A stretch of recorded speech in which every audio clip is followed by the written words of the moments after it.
What's up, beautiful people? Welcome to week 3 of Steel Dance Flow Clubs.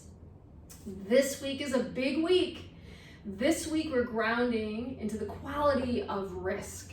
So even just hearing that word or journaling about it, what are the feelings and emotions associated with it? I think it's so important to identify what they are, because anything that's everything starts with risk and discomfort. And many of us are seeing that right now. And I think the more work we do in that way, the more productive we are outside of our own space. So I want you to take some time and answer a couple of questions this week.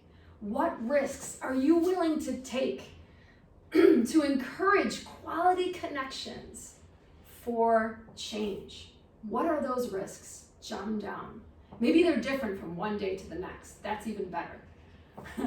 Just start to kind of investigate. You know, and what can you do just this week that is risky, that is outside of your comfort zone?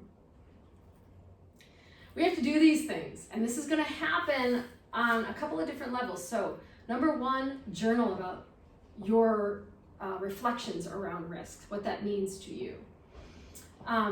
Number 2, we're going to work on how that looks in a workout.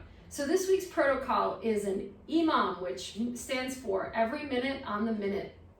We're going to do 3 exercises, 15 rounds. You heard it, 15 rounds. But listen, this is one of my favorite protocols because it challenges you, it pushes you to a limit, and then you recognize, what? I have so much more in the tank. Your body starts to really integrate the technique of these 3 exercises. And you're doing it for a minute long. So you have a minute per exercise. And you do these exercises between 4 to 8 repetitions per.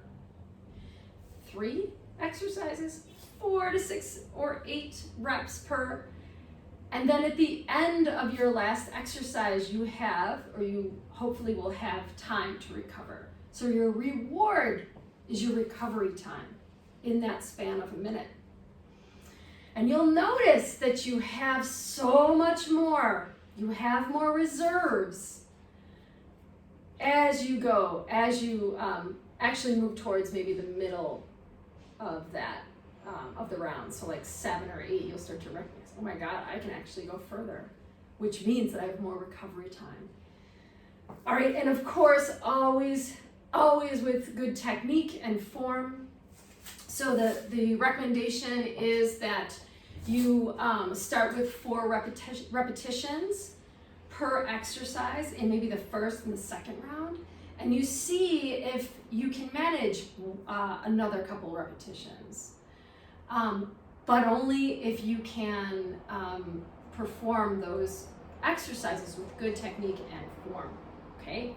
So, 3 exercises. You're timing them 1 minute apiece, okay? You're going for recovery at the end of that, however much time you have at the end of that minute.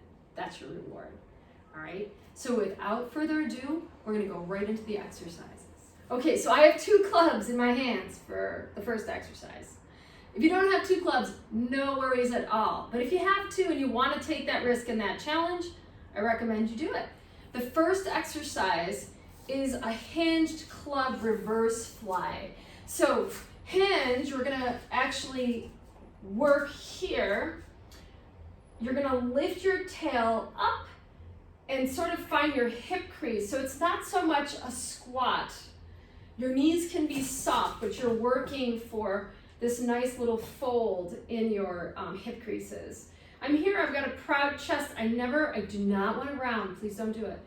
You're gonna send your tail back, your chest is proud, your crown is lifting. I'm gonna take my clubs, just like this. I'm gonna hold in the center of the clubs. I'm gonna pull the clubs out to the sides and then back in. Out to the sides, and back in. I'm doing this from the front so you can see. Out to the sides and back in. So listen, if you have 1 club, that's actually more fun, I think. I'm a movement geek, but what you want to do here is you have this movement to the side, you're doing the same thing, but what's geeky about it is you get to sort of connect to the side that is not weighted and engage that side. So pulling those ribs in, your shoulders down, your knees are soft, you're not kind of moving through the neck. From here, I'm gonna actually take the opposite arm and reach it down so there's a little tension here, so it feels a little easier to kind of manage. I'm gonna take my club out to the side and then bring it back in, out to the side, bring it back in. We're gonna do this for 4 reps, right? And then I drop that weight. I'm gonna take it to the other side, do the same thing. 4 here, 4, 3, 2, and 1, okay? So then you would just move on to your next exercise. Okay, so your next exercise is your plank with your knee drops. I'm gonna show you a couple versions. The first one looks like this. We're gonna come down to elbows and we're gonna extend the feet or the legs back. We hit our plank and we're gonna just lower each knee without moving anything else. So everything else is very quiet and still. And that's pretty much it. Make sure that your back doesn't start to sway. And if it feels a little, crappy back there, if your back starts to poop out, reset, tuck your tail, and squeeze your sits bones together. And that's gonna help kind of maintain your lower core muscles. The other option is to go full plank. This is a touch easier. I'm gonna place my hands right below my shoulders, step back to plank, and from here I'm just gonna drop a knee. 1, 2, 3, 4. Okay, so we're gonna count each knee drop as 1 repetition. Okay, so if you're doing 4 repetitions, 4 knee drops. If you're doing 6, 6, 8, 8, you know the deal. Okay, so this last exercise is your tripod club reach. You're gonna start with the belly of the club the opposite direction. So I'm gonna hold the club in the center, the knob is closer to me. I want to be very careful of just knowing where the club is in space so you don't smack your face, very important. The knob's gonna be closer to your sternum. You're gonna take your left hand to start to your back, fingertips point to the back of the room. And as you lift your hips, you're squeezing your glutes to lift up to this tripod extension. Then we're gonna drop the hips. Place the knob towards the breastbone and change hands. We go to the other side, pressing up, 2, switch, 3, switch, 4. Okay? So 4 to 8 rounds, depending upon how you maintain your form. And just stay clean and clear about, like I said, again, where that club is in space. So now I'm going to show you each of the exercises, give you a little feel for what the EMOM protocol